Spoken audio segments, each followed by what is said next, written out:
এইভাবে লোটে মাছ রান্না করলে লোটে মাছ থাকবেও গোটা গোটা আর খেতেও লাগবে অসাধারণ। নমস্কার বন্ধুরা, আমি শিল্পী, ইউনিক শিল্পীস কিচেনে আপনাদের সবাইকে স্বাগত। চলে আসলাম আজকে আবারও একটা রেসিপি নিয়ে। আজকে আমার রেসিপি হচ্ছে লোটে মাছের ঝাল। তাহলে আসুন বন্ধুরা, বেশি দেরি না করে আমরা রেসিপিটা শুরু করে নিই।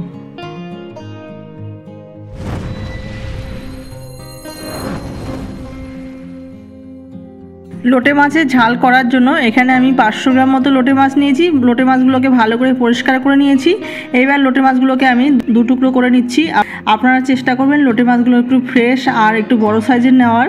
আমি খুব একটা ফ্রেশ লোটে মাছ বাজারে পাইনি আর বড় সাইজও পাইনি, এরকম সাইজ নিয়েছি। তো তাই মাছগুলোকে আমি দু টুকরো করে নিচ্ছি। এবার মাছগুলোকে ভালো করে ধুয়ে ফ্রেশ করে নিলাম। দেখুন বন্ধুরা, এবার মাছের মধ্যে সামান্য একটু লবণ আর সামান্য একটু হলুদ গুঁড়ো দিয়ে আর দিয়ে দিচ্ছি একটু গরম জল দিয়ে 5 মিনিট মতো লোটে মাছটাকে ভিজিয়ে রাখবো।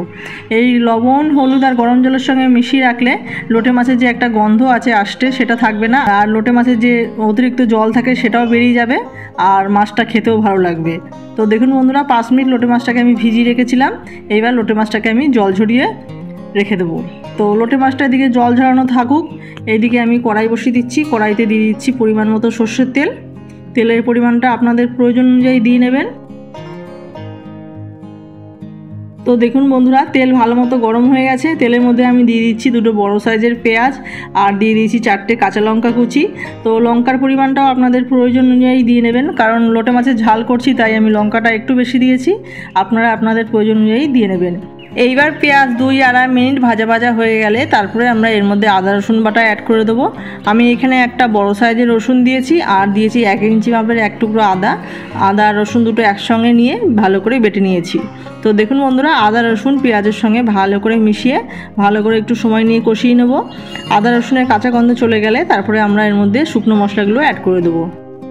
বন্ধুরা, আমার ভিডিওটা যদি আপনাদের ভালো লাগে থাকে তাহলে একটা করে লাইক করবেন, কমেন্ট করবেন আর সাবস্ক্রাইব করে পাশে থাকবেন।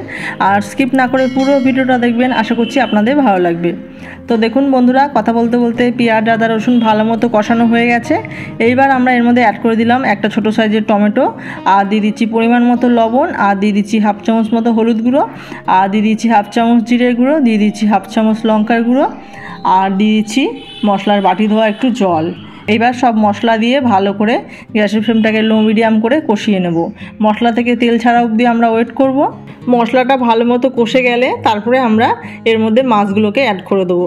তো বন্ধুরা, লবণের পরিমাণটা কিন্তু আপনারা অবশ্যই দেখে দেবেন, কারণ সামুদ্রিক মাছে কিন্তু একটু লবণ দেওয়া থাকে, তাই লবণটা ঠিকঠাকভাবে দেখে তারপরে দেবেন।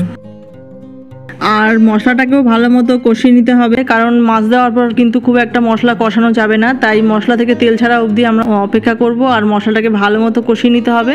তো দেখুন বন্ধুরা, মশলা থেকে তেল ছেড়ে দিয়েছে, মশলা ভালো মতো কষানো হয়ে গেছে। এইবার এই মশলার মধ্যে আমরা অ্যাড করে দিচ্ছি আগে থেকে জল ঝরিয়ে রাখা লোটে মাছগুলোকে।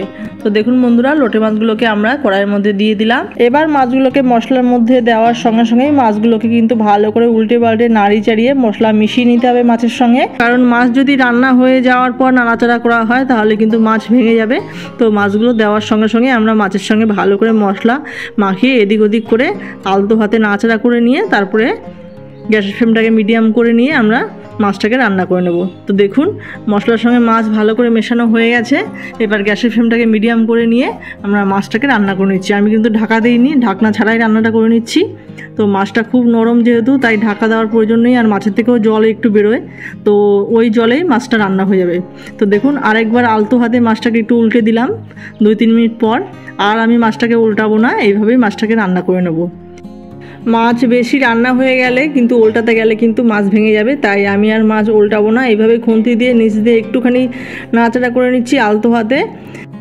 এইভাবেই কোনো রকম নাড়াচাড়া না করে গ্যাসের ফ্লেমটাকে লো মিডিয়াম করে নিয়ে আমি আরও 10 থেকে 12 মিনিট মাছটিকে রান্না করে নেব। মাঝখানে কড়াইয়ের হাতল ধরে একটু নাড়াচাড়া করে নিলাম। তো দেখুন, লোটে মাছের ঝাল কিন্তু আমার পুরোপুরি রেডি হয়ে গেছে। এবার নামানোর আগে আমি দিয়ে দিচ্ছি 1 মুঠো ধনেপাতা। তো আপনারা যদি এই মাছের মধ্যে আলু বা বেগুন খেতে চান তাহলে অবশ্যই মাছের মধ্যে কিন্তু আলু আর বেগুন আলাদা করে ভেজে নিয়ে এর মধ্যে দিতে পারেন। আমি আলু বা বেগুন কোনোটাই দিইনি, আমার শুধু মাছটাই ভালো লাগে। আপনারা যদি আলু বা বেগুন খেতে পছন্দ করেন তাহলে অবশ্যই আলাদা করে ভেজে এর মধ্যে আলু বেগুনও অ্যাড করে দিতে পারেন। তো দেখুন বন্ধুরা, লোটে মাছের ঝাল কিন্তু আমার পুরোপুরি রেডি। এবার গরম গরম ভাতের সাথে পরিবেশন করুন লোভনীয় স্বাদের লোটে মাছের ঝাল। তাহলে বন্ধুরা আজকে আমার লোটে মাছের ঝালের রেসিপিটি কেমন হয়েছে আপনারা কমেন্ট করে জানাবেন। আর রেসিপিটা ভালো লাগলে like comment share and subscribe করতে কেউ ভুলবেন না।